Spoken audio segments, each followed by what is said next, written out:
Hello friends, target TGT में आप लोग का स्वागत है। कैसे हैं आप लोग? उम्मीद करते हैं सब आप लोग अच्छे होंगे। तो हम लोग पिछले वीडियो में अलजेब्रिक फंक्शन को पढ़े थे। उसमें से modulus function, signum function, greatest integer function सबके बारे में चर्चा कर लिए थे। अब हम लोग आज क्या करेंगे, लीस्ट इंटीजर फंक्शन और इन फ्रैक्शनल पार्ट ऑफ फंक्शन जो दो ठो बचा हुआ था उसके बारे में चर्चा करेंगे। यदि आप लोग वीडियो में नए हैं तो वीडियो को लाइक करिए, चैनल को सब्सक्राइब करिए। तो चलिए आज हम लोग आगे बढ़ते हैं और लिस्ट इंटीजर फंक्शन के बारे में देखते हैं।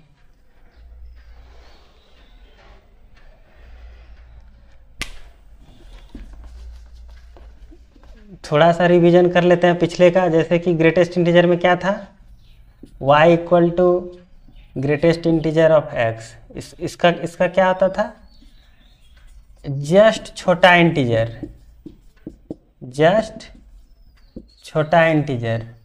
मतलब क्या हो गया, जैसे y equal to greatest integer of 2.8 रहा तो 2.8 से छोटा इंटीजर क्या हो गया, 2। तो इसका आंसर हो गया 2। उसी तरह y इक्वल टू मान लीजिए माइनस में 3.4 रहा, माइनस 3.4 से छोटा इंटीजर क्या हो जाएगा, -4। तो इसका आंसर हो गया -4।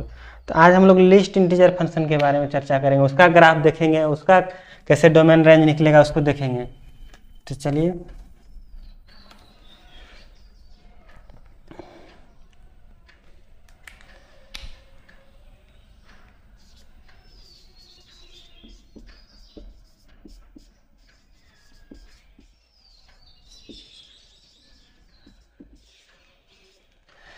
जिस तरह ग्रेटेस्ट इंटीजर फंक्शन के बारे में डोमेन देखे, रेंज देखे, उसका डोमेन कैसे निकलता है, उसका ग्राफ कैसे निकलता है, कुछ वैसा ही है, थोड़ा सा चेंजिंग है। वो ये एरो का जो उसमें यूज किए थे उस टाइप से इसमें भी यूज करना है।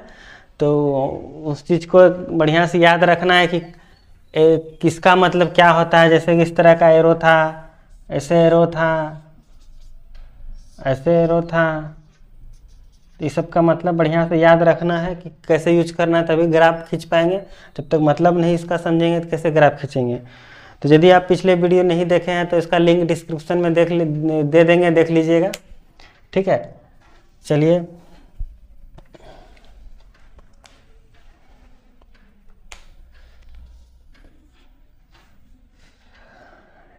y equal to small bracket में x देंगे। इसका मतलब हो गया लिस्ट इंटीजर फंक्शन। ठीक है, इसका क्या मीनिंग, इसको कैसे निकालेंगे, जस्ट बड़ा इंटीजर।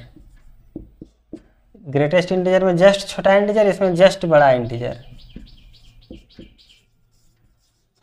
जैसे y इक्वल टू मान लेते हैं 5.6 है तो आंसर क्या होगा, 6।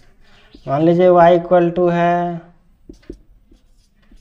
2.1 तो आंसर क्या होगा, 3। ऐसा नहीं किया 5.6 था इसीलिए 6 किए। कुछ भी हो, थोड़ा सा उससे इंटीजर लेना है बड़ा वाला। तो 2.1 से बड़ा क्या होगा, इंटीजर में 3, आज 2 लेंगे छोटा हो जाएगा। तो इसलिए क्या लेना है, जस्ट बड़ा वाला, जस्ट बड़ा वाला। ठीक है, माइनस वाला देख लेते हैं। यदि -2.6 रहा तो क्या लेंगे, -3 नहीं, -3 तो छोटा हो जाएगा तो क्या लेंगे, -2। ठीक है, चलिए इसका ग्राफ कैसे बनेगा देखते हैं। ग्राफ बनाने के लिए सबसे पहले हमको क्या चाहिए, वैल्यू चाहिए। तो वैल्यू चाहिए तो कैसे निकलेगा value, x y equal to least integer function of x। ठीक है, यहाँ कुछ भी x का वैल्यू रख दो, जैसे 4.2 देंगे तो y का वैल्यू क्या होगा, 5। ठीक है, यानी इसको बोल सकते हैं, जब y का वैल्यू 5 दे रहा है तो इसको हम लोग और तरीका से इसको एक जान सकते हैं।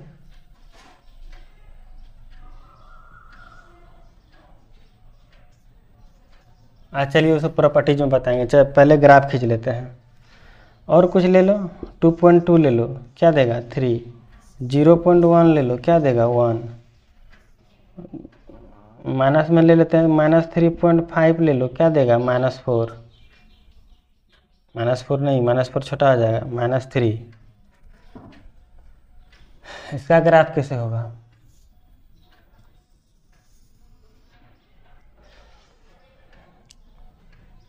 फोर 4.2 तो y का वैल्यू 5, ठीक है। मतलब बोल सकते हैं 4 पॉइंट नहीं, 4 से थोड़ा सा बड़ा 4.00 समथिंग, यानी 4 नहीं, यदि 4 रहेगा तो 4 का वैल्यू तो 4 होगा, लेकिन 4 से थोड़ा सा बड़ा रहेगा और 5 से थोड़ा सा कम रहेगा, यानी बोल सकते हैं 4 और 5 के बीच का जितना भी वैल्यू होगा तो लिस्ट इंटीजर फंक्शन में उसका वैल्यू क्या होगा? 5। तो स्टार्टिंग से देखते हैं, 0.1 से लेके 2 तक का वैल्यू 2 मैंने 1.99 तक का वैल्यू क्या होगा? यानी 1 बोल सकते हैं 1 से 2 तक का वैल्यू क्या होगा? सॉरी 0 से 1 तक का पहले लेते हैं। 0 से 1 तक का, 0 को छोड़ के और 1 को छोड़ के, हाँ 1 को ले सकते हैं क्योंकि 1 का वैल्यू 1 होगा। 0 से लेके 1 तक का वैल्यू क्या होगा? 1। 0 को नहीं लेना है, 0 लेंगे 0 हो जाएगा। तो 0 से लेके 1 तक x का वैल्यू 0 से लेके 1 तक, तो y का वैल्यू क्या होगा? y का वैल्यू 1 होगा। तो ये y का वैल्यू 1 होगा, ये y का वैल्यू 2 होगा, यानी इसमें लाइन खींचना है, ठीक है। कहाँ तक खींचेंगे? 0 से लेके 1 तक। ये x का वैल्यू 0 से 1 तक, तो y का वैल्यू 1 देगा, कहीं भी होगा 1 होगा, लेकिन कहाँ? x बराबर 0, x बराबर 0 कहाँ है? ये इसको नहीं लेना है। यदि x बराबर 0 दे देंगे तो 0 हो जाएगा। ये 0 है क्या? ये y इक्वल टू 1 का लाइन है ना, तो इसीलिए 0 को नहीं लेना है। 0 से बड़ा 1 तक y का वैल्यू क्या देगा? 1 देगा। उसी तरह 1 से 1 को नहीं लेना है, 2 तक का वैल्यू क्या देगा? 2 देगा। उसी तरह 2 को नहीं लेना है, 2 से लेके 3 तक का वैल्यू क्या देगा? 3 देगा। उसी तरह यहाँ माइनस में लेंगे कुछ भी पॉइंट में, तो सबसे बड़ा वाला पहले क्या आएगा? 0। जैसे मान लो -0.2 लेंगे तो क्या होगा? 0 आएगा। तो -1 को छोड़ के, -1 को छोड़ देना है। जैसे ग्रेटेस्ट में बना था उसका जस्ट उल्टा बनेगा, ठीक है। ये हो गया इसका ग्राफ। अब उसका डोमेन रेंज, इसका डोमेन रेंज जैसे ग्रेटेस्ट में क्या लिए थे उसी तरह इसमें भी होगा। डोमेन मतलब x का वैल्यू, तो x इधर भी पूरा है और उधर भी पूरा है। बोले अरे ये छूट रहा है, ये छूट रहा है तो यहाँ ले रहा है, ये छूट रहा है तो यहाँ ले रहा है, यहाँ छूट रहा है तो यहाँ ले रहा है, यहाँ छूट रहा है यहाँ ले रहा है, मैंने एक छोड़ रहा है तो एक ले रहा है, यानी कोई भी वैल्यू छूट नहीं रहा है, टोटल का टोटल वैल्यू आ जा रहा है। यानी बोल सकते हैं domain equal to all real number. Range, range क्या आएगा? रेंज वही 1 आ रहा है, 0 आ रहा है, 2 आ रहा है, -1 -2 सब आ रहा है, यानी ऑल इंटीजर, यानी z। सिंपल। इसका डोमेन क्या हो जाएगा? ऑल रियल नंबर, यानी इसको बोल सकते हैं -∞ to ∞। और इसका क्या हो जाएगा? ऑल इंटीजर, 0 1 2 3, इधर -1 -2 -3 इन्फिनिटी तक पूरा इंटीजर जितना है टोटल रेंज हो जाएगा, और इसका डोमेन हो जाएगा ऑल रियल नंबर, ठीक है। तो चलिए एक थोड़ा सा एक तो प्रॉपर्टीज है इसका। जब इंटीजर x का वैल्यू इंटीजर होगा तो क्या होगा, और जब x का वैल्यू इंटीजर नहीं होगा तो क्या होगा। यदि x इक्वल टू इंटीजर रहा, इंटीजर मतलब क्या 2 3 समथिंग रहा पूरा पूरी, तो y का वैल्यू x हो जाएगा। सिंपल बात है। या काय ग्रेटेस्ट देंगे, जो x का वैल्यू होगा वही तो आंसर हो जाएगा। और जब x not equal to integer रहा तो क्या होगा? नॉट इक्वल टू इंटीजर रहा तो क्या होगा? तो जो भी होगा x का वैल्यू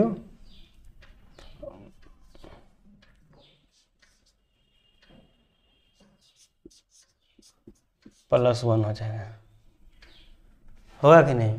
इसमें ये भी लिख सकते हैं, जब इंटीजर होगा तो बराबर होगा।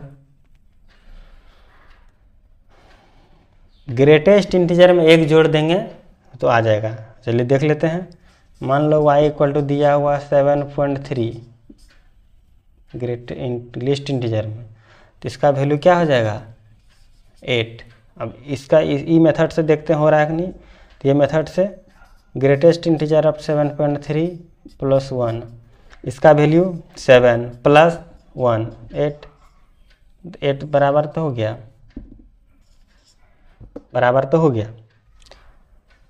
एक तो माइनस वाला ले लेते हैं, प्लस वाला तो बड़ा आसानी से हो गया, माइनस वाला होगा कि नहीं होगा वो भी देखना जरूरी है। तो चलिए देखते हैं। मान ली y इक्वल टू दिया हुआ लिस्ट इंटीजर -3.5, तो इसका वैल्यू हो जाएगा -3। चलिए आते हैं, इससे आते हैं। ग्रेटेस्ट इंटीजर ऑफ -3.5 + 1, इसका वैल्यू क्या आ जाएगा? जस्ट छोटा वाला, जस्ट छोटा क्या आ जाएगा? -4 + 1 क्या आ जाएगा? -3 हो गया इक्वल। तो बस ये दो प्रॉपर्टीज है लिस्ट इंटीजर का। आगे हम लोग देखते हैं फ्रैक्शनल पार्ट ऑफ फंक्शन, कि फ्रैक्शनल पार्ट ऑफ फंक्शन क्या है, उसका डोमेन कैसे निकलेगा, उसका रेंज कैसे निकलेगा, उसका ग्राफ कैसे निकलेगा।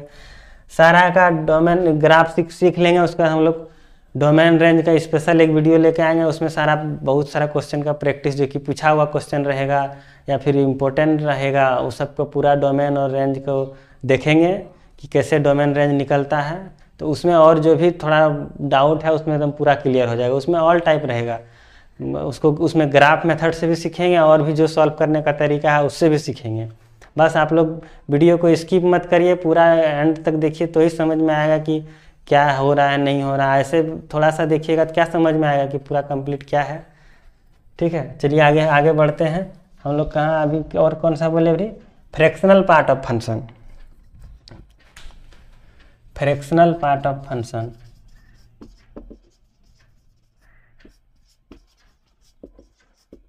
ठीक है, फ्रैक्शनल पार्ट ऑफ फंक्शन क्या है इसको देखते हैं।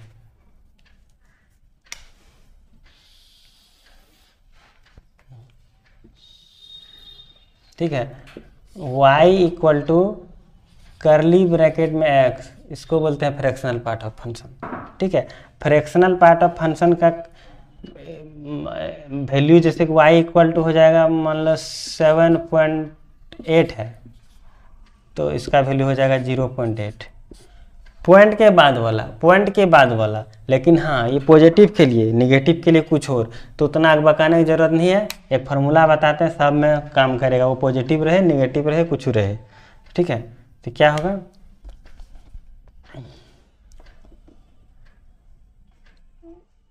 फ्रैक्शनल पार्ट ऑफ फंक्शन का फार्मूला हो जाएगा x minus greatest integer function.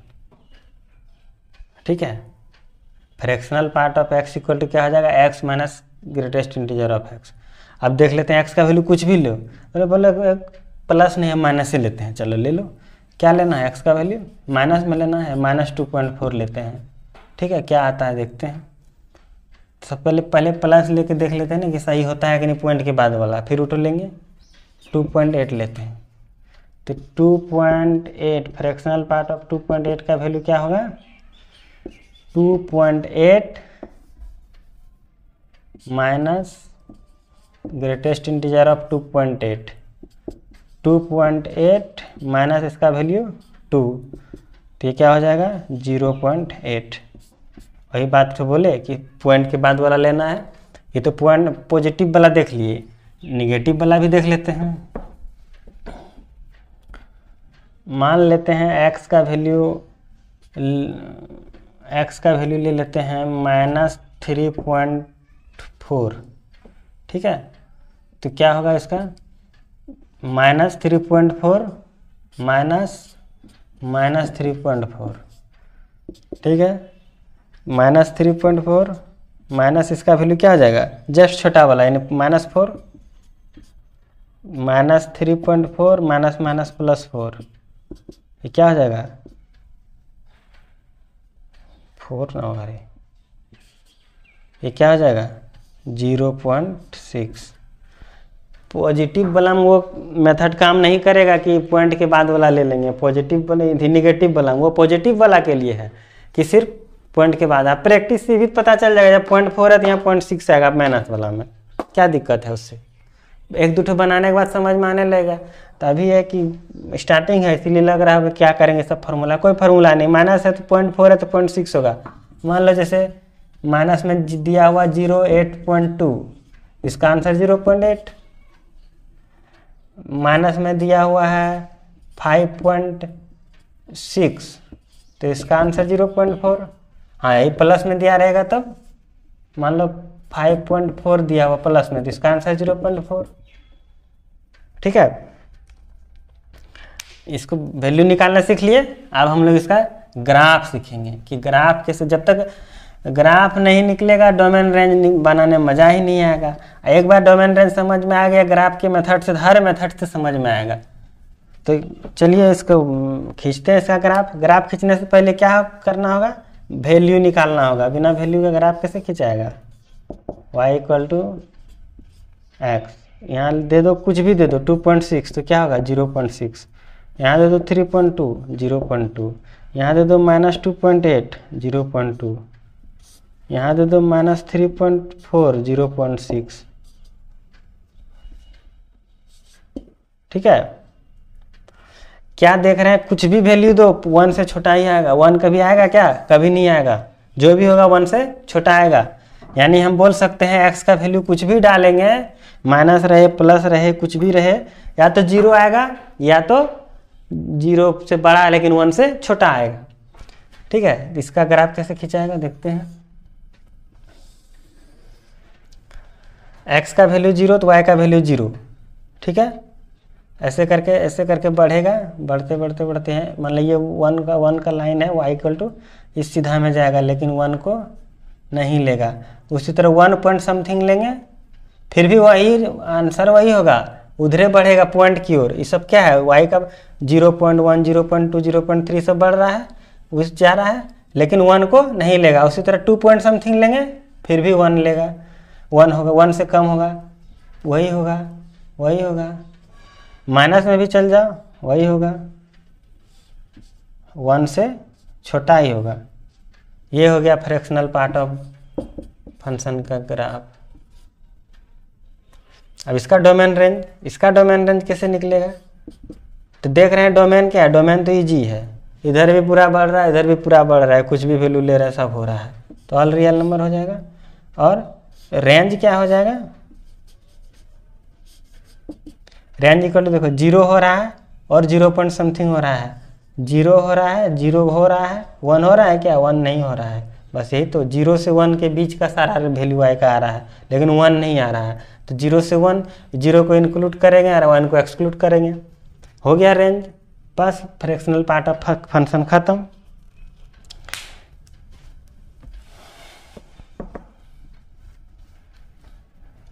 अब एक वीडियो में स्पेशल लेके आएंगे डोमेन और रेंज का, पहले पूरा फंक्शन का टाइप्स जो भी है ख़त्म कर लेते हैं तब। अब हम लोग का बच गया है लॉगरिथमिक, एक्सपोनेंशियल और इनवर्स। तो अब हम लोग नेक्स्ट वीडियो में बात करेंगे उस सब के बारे में। और 3 ठो बचा हुआ, उसके बाद स्पेशल डोमेन और रेंज का वीडियो लेके आएंगे। फिर प्रैक्टिस सेट भी उपलब्ध कराएंगे। और हाँ, यदि किसी को व्हाट्सएप ग्रुप से जुड़ना हो, उसमें सारा नोट्स प्रोवाइड किया जाएगा।